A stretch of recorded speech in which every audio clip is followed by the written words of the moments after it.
राधा मोहन जी को चुनाव हराने के लिए अभी बिहार में कोई जन्मे नहीं लिया है। हम तो कह रहे 40 के 40 लोकसभा इस बार नरेंद्र मोदी इस वक्त की सबसे बड़ी चीज, सबसे बड़ी ब्रेकिंग न्यूज आपको बता दे रहे हैं, राधा मोहन जी को हराने के लिए देश में कोई नेता नहीं है।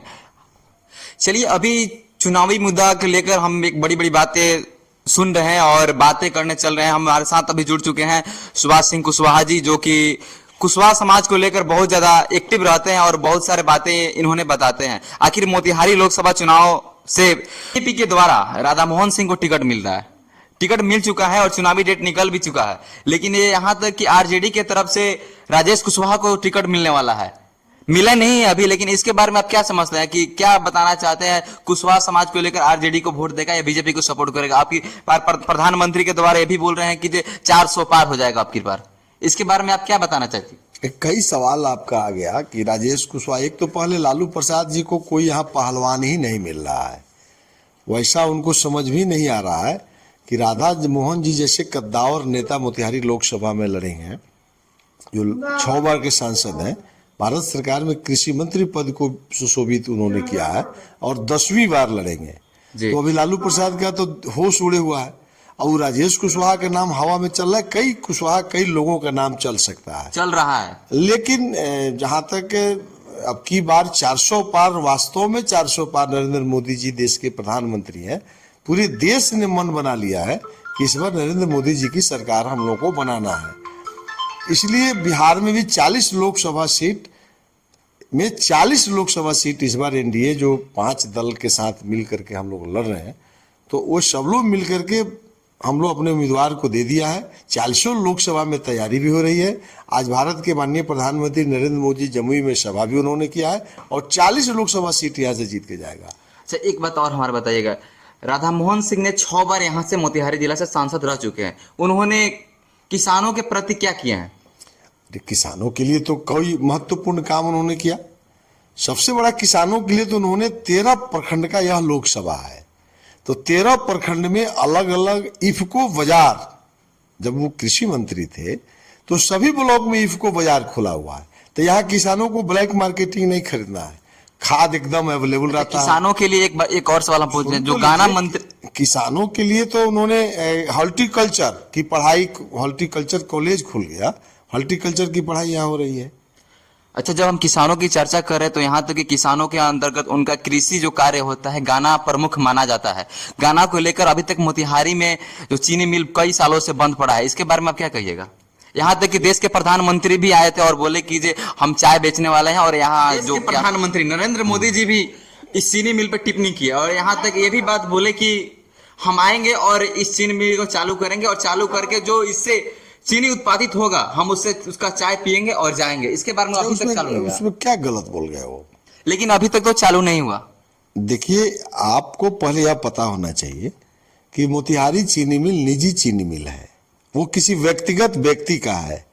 अगर उसका अपना सामान खराब है और वो आदमी चीनी मिल नहीं खोलना चाहता है, तब प्रधानमंत्री जी उसमें क्या करेंगे?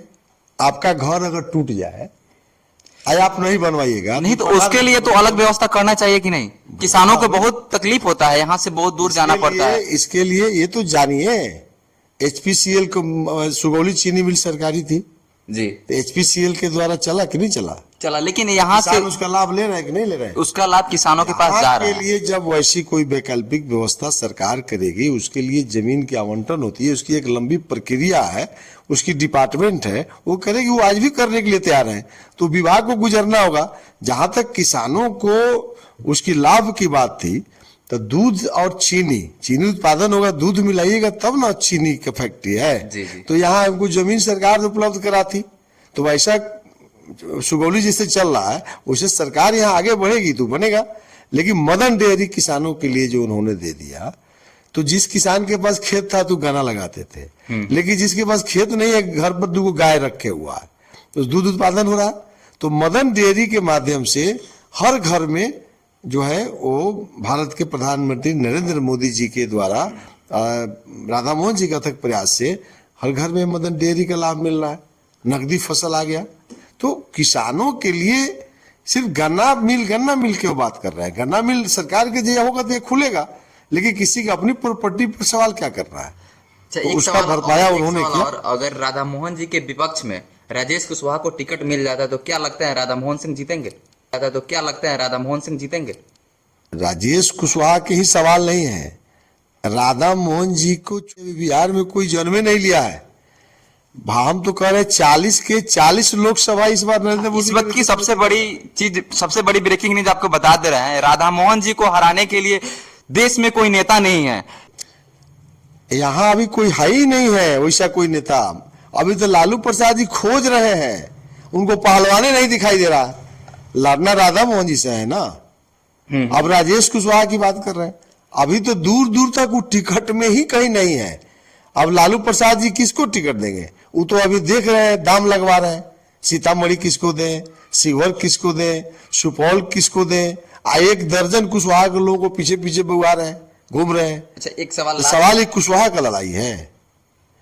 उपेंद्र कुशवाहा और सम्राट चौधरी जहां तक लीडर हैं बिहार में, उनके नेतृत्व में कुशवाहा समाज ने फैसला किया है। अब प्रत्याशी तो लालू प्रसाद जी देंगे ही ना, सब पटिया में सब जात के कैंडिडेट होता है, तो भी अपना देंगे। ये जात की सवाल नहीं है, सवाल है भारत के प्रधानमंत्री नरेंद्र मोदी जी को स्थापित करना है कि तेजस्वी यादव को स्थापित करना है। महागठबंधन में कौन कुशवाहा लड़ता है कि कौन जात लड़ता है, उसको वोट दीजिएगा तो तेजस्वी यादव को मजबूत करिएगा। तो सवाल अभी देश के प्रधानमंत्री बनाना है कि तेजस्वी यादव को प्रधानमंत्री बनाना है। अच्छा, एक और सवाल और लास्ट हो, अब की बार राधा मोहन जी कितने वोटों से जीतेंगे? आप दावा ठोक के बोल रहे हैं कि कोई फायदा नहीं हुआ कि इस बार राधा मोहन सिंह को हरा दे कोई लड़ाई ही नहीं है। अच्छा, आपको क्या उम्मीद है राधा मोहन जी कितने वोट से जीतेंगे? अभी वोट की कोई काउंटिंग होता है जी, कितना वोट से जीतेंगे? पिछली बार उन्होंने करीब 3 लाख वोट से जीता था, उससे आगे जाएंगे। उससे कोई लड़े, सामने कौन लड़ेगा नहीं जानते, लेकिन उनके कामों के आधार पर तुलनात्मक जब अध्ययन होगा, पढ़े लिखे लोग जब भाषण उसन चलेगा, हेलीकॉप्टर सब उतरने लगेगा, जब बातों की आदान प्रदान होगी, तो ये कोई विरोधी है यहाँ? महागठबंधन के लोगों को तो सिर्फ जात पात का बीमारी है, इस जात को दे दिए तो उस जात को दे दिए। लेकिन बिहार के लोगों को 15 साल की सत्ता लालू प्रसाद जी को लोगों को याद है, इसलिए वो लड़ाई इस बार देश का है। चलिए, तो अभी आप देख रहे थे सुभाष सिंह कुशवाहा जी का कहना है कि अब की बार